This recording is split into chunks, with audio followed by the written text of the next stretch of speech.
to be here. Very thankful to be here.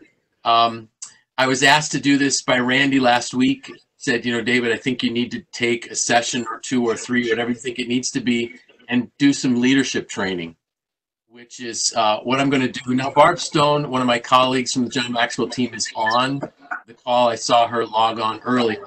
And one of the neat things for Barb and I is last week on part of Sunday, Monday, Tuesday into Wednesday, we actually had the privilege of attending a virtual training put on by the John Maxwell Company. So I had pages of notes from that. So it was really easy for me to go through my notes and begin this session with you. John Maxwell loves to say leadership is influence, nothing more, nothing less. And we need to think about that, because some folks might say, well, I'm not a leader, but you are a leader. You all have folks that you're leading, families in your homes, in your work, in your community. All of us are leaders. Wherever we have influence, we're a leader.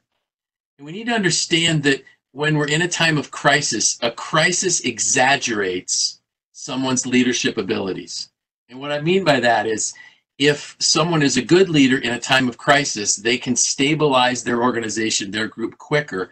If they're a bad leader, it just sends things downhill much faster, and things will begin to go into chaos. So those of us that have leadership responsibilities really need to think through our role and our actions and how we are acting and reacting throughout this crisis. So what I've done is I put some notes together, and my goal is to go probably 15 minutes into this and then open it up for some questions.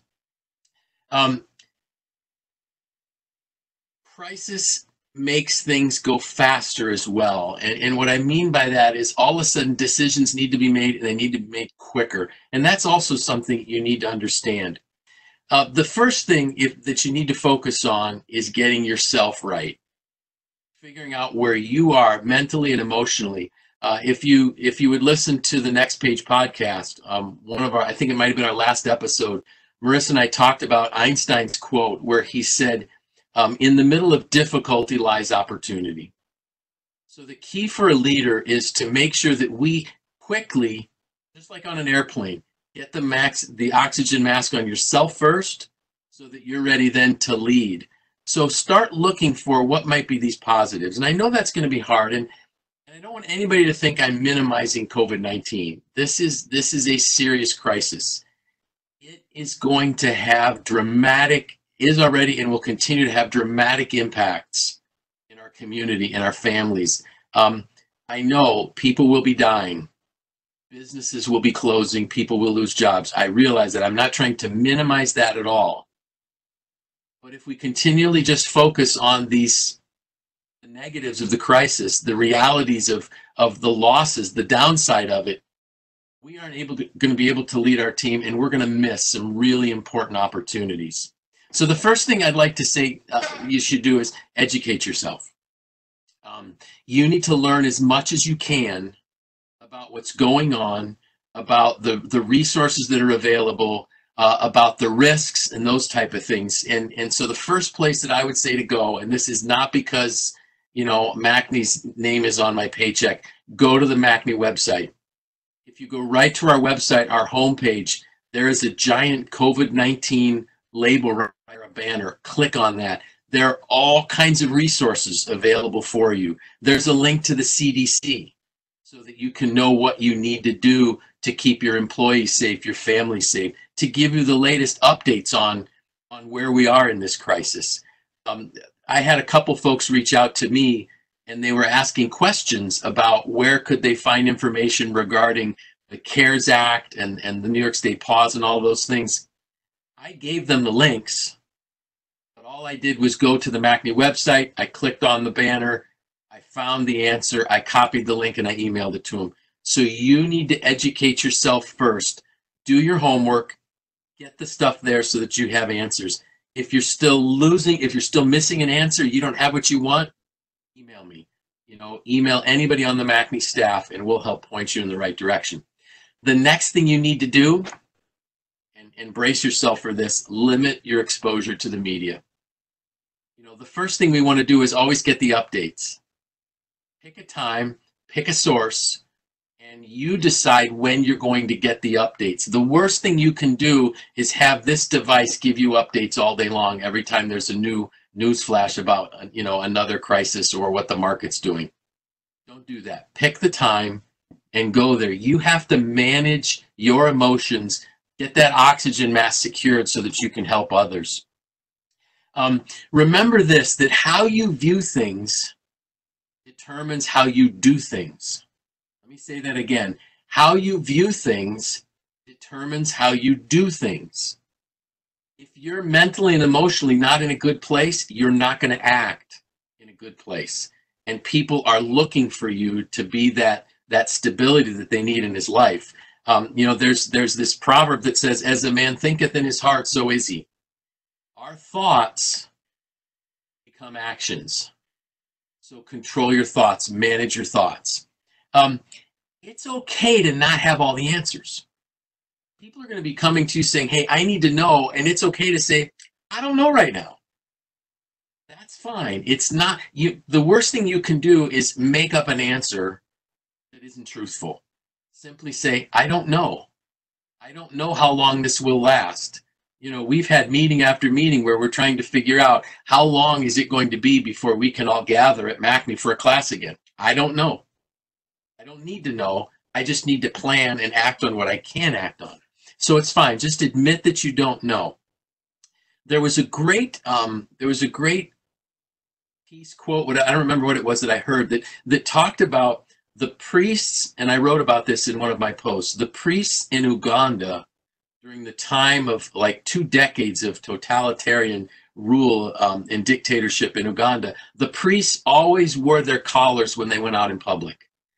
And that's a wonderful example of leaders need to be seen. You don't have to have the answers, but you need to be seen. And so you're going to say, well, Dave, I can't be in the factory. I can't be in the office. That's okay. Video conference. Use Skype, use FaceTime, whatever it takes. Let the people that are looking to you as an inspiration see you. They not just hear you, not just see an email from you. It's really important for us to see one another. One of the things that I heard about, I have a son that works in the NICU at Crouse, and they're restricting parents being able to be by the isolettes of their kids because they have to protect, these tiny little human beings from this dreaded virus. So what they're doing is Crouse Hospital is looking for iPhones, smartphones, iPads, tablets that can be donated so that people can have facial contact, can see each other, patients in the hospital and at home. And even in the NICU, they are setting up iPhones and things on a stand just facing down toward the isolette, which I thought was amazing. You have to be visible. Remember that uncertainty is okay. Don't promise anything you can't guarantee to deliver. We are in really uncertain times, and uncertainty is okay. What they need to know is that you're there and that you'll get them the answer when you can. Make sure you always do the right thing. Walk the walk, walk the talk. Again, it's this securing the oxygen mask on yourself first, then going out and being able to help others. So what I want to touch on now is I want to help you put some things into perspective. Consider this. Those of you that are probably on this call with me today, this WebEx with me today, have probably lived through these things. 9/11, anthrax, the bird flu, the Great Recession of 2008, 2009. We've been through that. Now, COVID-19 is the newest one, but I want to remind you of some things. Before the drop in 2008, the Dow was at 14,000. That was its peak. During the trough, it bottomed out at 6,500. I just checked before we went live. The Dow is at 21,300. It's perspective. Yes, it's dropped down a lot from its high of 29,000. It's still at 21,300. So think about, you've been through it. This too shall pass. Don't allow the hype of the media. Remember, what the media wants you to do is click to watch it, click to see the next tweet. They're giving you all the bad news. They're not giving you as much good news as they should be. Okay. This is going to sound kind of crass, but I want you to ask yourself, what do you really have to lose? Those of us in manufacturing, those of us in business, what is it that we really are at risk of losing? Compare that to our heroes in the healthcare. What are they at risk of losing?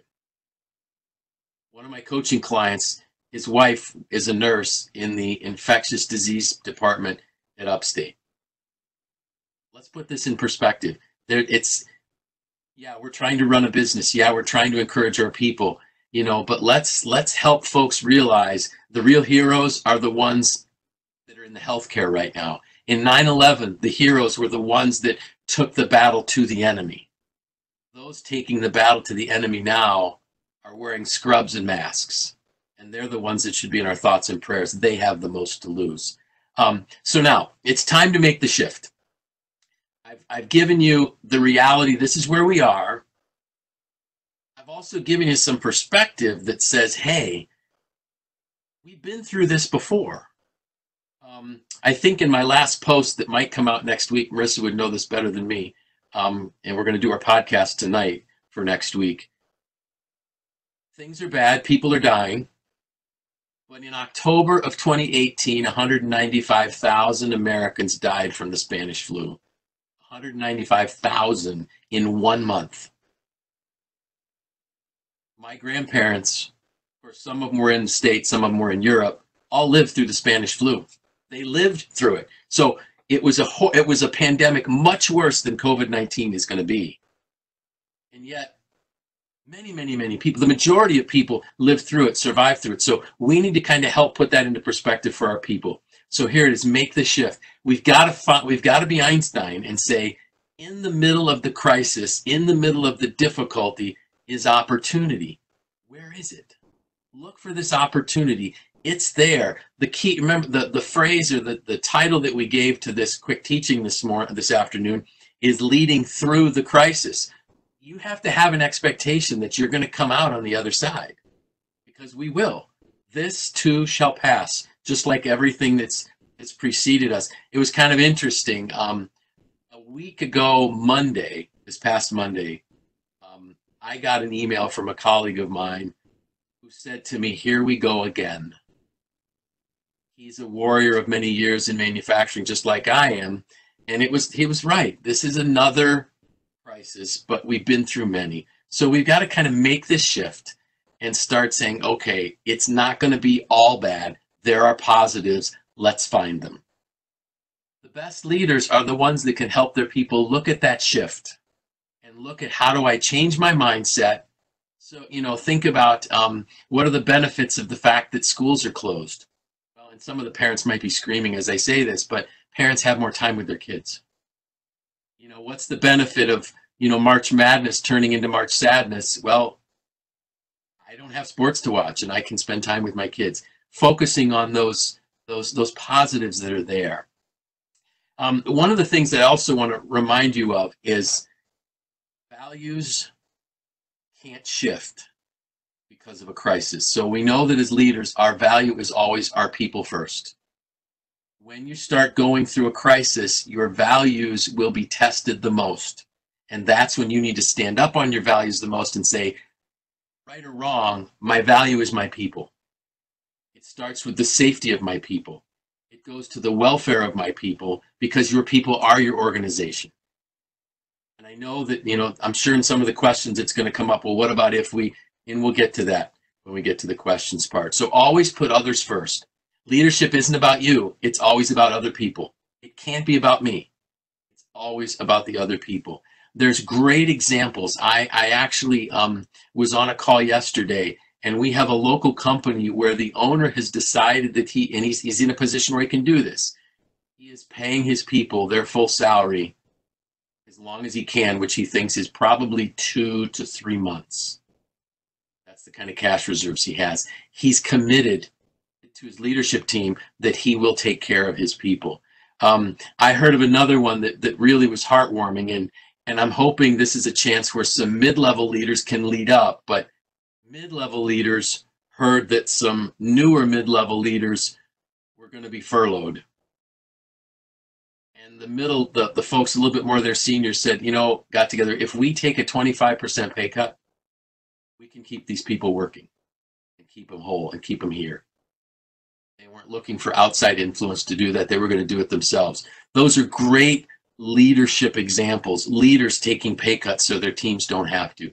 And our teams are going to remember that. So today, my goal was, we've been through this with this teaching. My goal was, we've been through this before. Maybe not COVID-19, maybe not the magnitude of that, some of you, but others have. So we've got to be able to make that shift. And I just want to give you one quick story, and then we'll open it up to questions. Back in 2008, might have been even before that. It was right when one of the carrier divisions closed. A news person from Channel 9 News came to talk to me at SelfLock. I had been the president maybe 2 years. And she said, how are you reacting to the fact that the TR3 plant is closing? And that was really the first crisis that I faced as a president at SelfLock.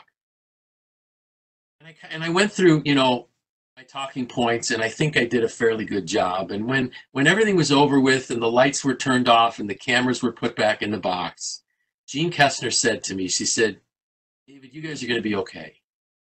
And I said to her, I said, Jean, how do you know that? She said, look at your company. You started in 1920. The company survived the bankruptcy in 1926, I think. She said, you made it through the Great Depression. You had significant numbers of your workforce go off to war. You've made it through multiple recessions and all kinds of things. You're here. She said, you're going to be fine. So just realize, folks, you're here. You've been through a lot, and you're going to be fine. And the quicker you as a leader can make that shift, the better off you're going to be able to be at leading your people. Now, just to give you an idea of what I want to talk about next week, what I want to go into next week is really more in depth about how do we handle our people? How do we help move them where they need to be once we're on the right track of looking for opportunity? So Marissa, with that, let's open it up for some questions. We still got probably 10 to 15 minutes, and I guess we decided we could go a little bit long if we need to, but I promise we won't go longer than a total of 45 minutes. So Marissa, do we have any questions? We do, and I want to remind people that you can use the chat to send in some more. I do have a handful of them here. How do you lead people who are emotionally unstable? Very good, thanks. That's a great question. Expect the fact that a lot of your people are going to be emotionally unstable. So what's that mean? Now, I'm not talking about a clinical instability here. I'm just talking about people that are just overwhelmed with what's happening. They're worried about healthcare. I'm worried about aging parents. They're worried about family members. The key in this point is to come alongside them. They're not looking for you to give them a bunch of answers. They're looking for you to care. Let me say that again. When people are going through distress, they don't come with a notepad and want a bunch of knowledge and advice. They just want to know you care. Come alongside them, listen to their problems, help them rationalize through their problems. And what I mean by that is fear is a symptom. Fear is a reaction. It's a symptom to our thoughts. So if we can help them process their thoughts, we can help them through their fearful reaction. Okay? We're not counselors. We're just listening. And we're just asking them to talk through. So tell me, what is it that you're really worked up about? What could you do? Kind of help them figure out what steps they could take. And again, please do not lecture them. They're not looking for advice. They just want to know that you're there with them and going through that journey with them. And that will dramatically reduce their emotions. And let them know that it's okay to process those emotions. In the last 2 weeks, there were twice when I had tears running down my cheeks. I was burdened with things. I had concerns, and I had to own up to those emotions, process them through so that I could move beyond it. Next question. What is the biggest mistake a leader can make in a crisis? isolating themselves. You know, when you're in a crisis, isolating yourself will be deadly for your organization. You're not smart enough to lead your organization through this by yourself. The best you need your inner circle. These people that help you sort through things. You need a coach to help you think through things. You need to reach out to the person that can say, okay, tell me, you know, why is this affecting, you know, why are you thinking this thought? How did you get to this point? Help me understand how you came up to this point. Let me give you an example. Went through a financial crisis at SelfLock in the early 2012, 2013, thereabouts. Might have been 2011, but anyways, I isolated myself, and I remember having literally panic attacks about how was I going to react to this financial crisis, and things like, am I going to have to liquidate the business? And had I had someone I was talking to, they would have said, David, help me understand, you know, what are you worried about? Where are your finances? How did you make this leap? I would have easily realized that it was just anxiety and fear, and there was no rational thing behind it. So the greatest mistake a leader can do is to isolate themselves during a time of crisis. Then, you know, get your inner circle around you, get yourself where you need to be, get that oxygen mask secured clearly and securely, and then bring your team together, because they got the ideas to lead you through this. They're going to be helping you. Notice how I said that. They have the ideas to help you lead through this. You're not going to be able to do it on your own.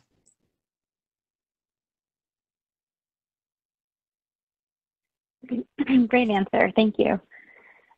What would you say to someone that asks about their job security? That's a great question. So you can't promise things you can't guarantee. So what I would do is that, remember when I said get yourself educated? You need to, especially in this time of crisis, understand what help is out there for people who will lose their job. So you want to, or will be furloughed. You want to have all that information. Then you have to, again, come alongside them, ask them what they're worried about. Well, I'm worried about the fact that I might lose my job. Affirm that and say, you know, I can certainly understand that all of us really are at risk at some point of potentially losing our job. This might happen. We're hoping it doesn't, but if it does, these are the plans that we have in place to help you through this. You know, and please be assured that we will bring you back just as quickly as we can. And the leader can't, a mistake that a lot of leaders make in that situation is they don't want to be the bearer of the bad news. I know of one organization where a middle manager was asked to have the meetings with the people. That's just wrong. The leader needs to own up to it. I've already touched on 2008. It was SelfLock had a really rough time there too, and we started out. I said to my team, listen, we're not going to lay anybody off. We're going to do work share. So we went from 5 days a week to 4 days a week to 3 days a week. And right around Christmas, I realized I can't operate the plant with my key people only there 3 days a week. I need my best people there 5 days a week. So after New Year's, I realized I was going to have to lay off 30 to 33% of our workforce. It was an awful thing. I talked with the owner and I just said to him, I said, Dan, here's my reason why. This is my objective long term, is the security of the business, and we need to be able to reinvent ourselves a bit in this time. But then because I was the leader and I made the decision, I realized I had to be the one to have that conversation with each one of the people that I laid off. And so I personally contacted all of them, and then said, listen, it won't be any longer than it needs to be. You have my word on that. And we were able within 6 weeks to bring people back. But yeah, you have the information, have don't have the conversation without doing your homework. And thankfully, because of what the federal government's doing, this could be an easier conversation with folks right now.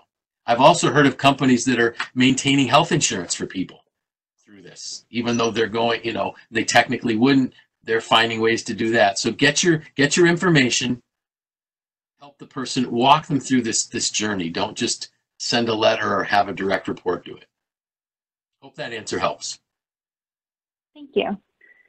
How can we help people look past this pandemic? So I think the key there is similar to what I did when I gave you examples of what you've been through. Everybody in their life has been through things. We have history books that talk about all kinds of things. And unfortunately, I think we do a bad job at really what history is. If I were to do a poll of all the folks on the call, how many of you would have known much about the pandemic of 1918 had we not been in a pandemic now? It's a footnote in history, yet it was hugely dramatic and affected, millions and millions. I think at one point, 25% of the world's population had the flu. I could be wrong on that, but it was huge, but yet it was a footnote in history. So part of the problem is that people can't look past the pandemic because they're focusing on the pandemic. And they're probably listening to way too much news. They're following too closely, on social media.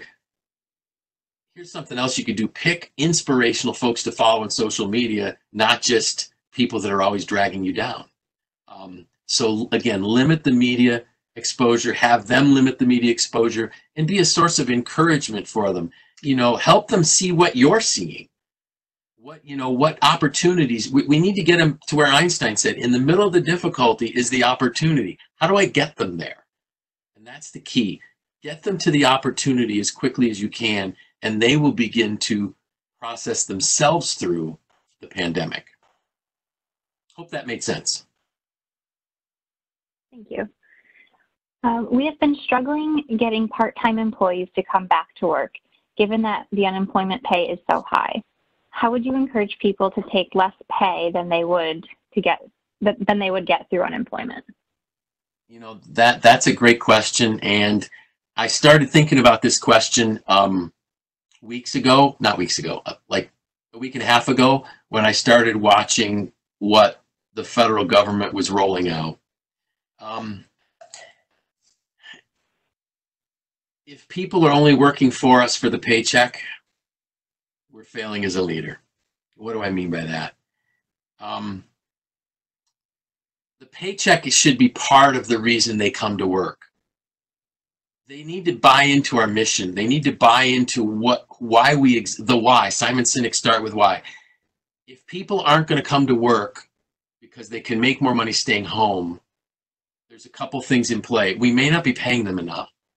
That could be. It could be they're just overextended and they're not managing their money well, which is probably more the reason. But the other one is we haven't given them the reason to come to work. If we can inspire them, if we can get them to rally around who we are as a company, and maybe you don't know why you exist as a company right now. That might be your first thing to do, is to figure out, who are you as an organization? Why do you exist? Because people need to know that there has to be that connection with a greater purpose than just a job and a paycheck. And I think the only thing you can do to kind of encourage that person is to help them see the greater mission in what you're doing. In the end, it's going to be their choice. And, I'm hoping, I've heard of where people are saying, well, I would rather just stay home than work. Well, that also is sending a really bad message to the organization, that the organization isn't important to that person. So I think part of it is expressing the value of what you do to them, hoping, and helping them understand the need that, we need you here. You're not just a body.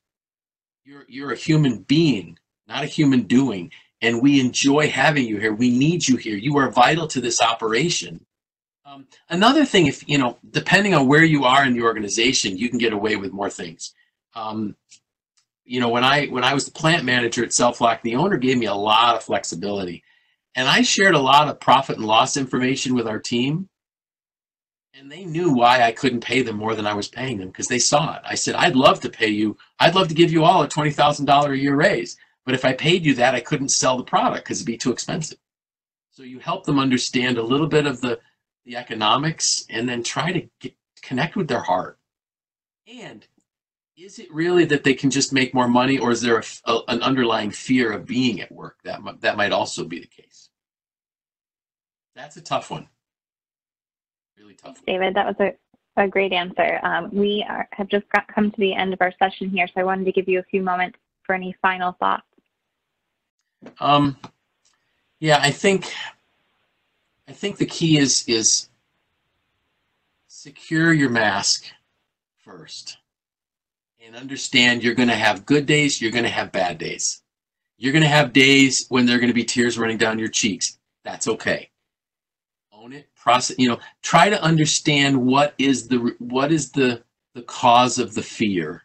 What thinking are you allowing to take place that is causing that fear to be the symptom that you're seeing? Because it's the fear isn't what's causing it, it's a thought that's causing it. And kind of own that, process that through, and then get back. And as quickly as you can, focus on what's next, because this too shall pass. Look for these great opportunities. There are tremendous opportunities in the middle of this crisis. We just have to be able to see them. And that's the key thought going forward. And maybe my last thing is that, next week, I'd love to have us focus on how do we really help people see the potential. I'll specifically fine tune some points on that. And that's about it, Marissa. Thank you so much. This has been great. Thank you to everybody that participated. And if you have questions, Marissa will determine when we're going to do this next week. But if you have questions, please, you can email us, or you can jump on and give us the chat and enter it in the chat. But thank you, folks. Be well, be safe, get some rest, get some exercise, and we will get through this. Thanks so much. If you do have any questions that you'd like to send over, we do have a new email address. It's info@macne.org, and we're happy to get the answers for you.